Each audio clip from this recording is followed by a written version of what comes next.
I'm Hannah from RotoFast, and today I'm going to talk about cloud anchors. RotoFast offers a number of different cloud anchor options. First, let's look at the RotoFast RCA2. This anchor comes with two different eye bolt options, the high-strength styrene eye bolt and the metal eye bolt. Both anchors offer the same pull-out strength and are an ideal solution for 1 and 2 inch clouds.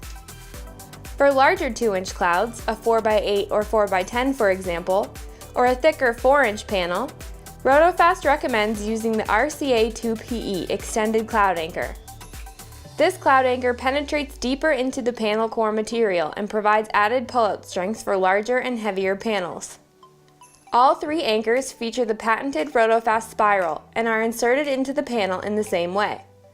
Simply turn them clockwise until they are flush with the panel core material, making sure to not over-tighten.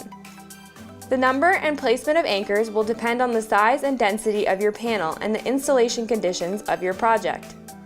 Once installed, attach your choice of hanging hardware. For this example, we are using chain. Once that is complete, your panels are ready to hang using the RotoFast Cloud Anchor system.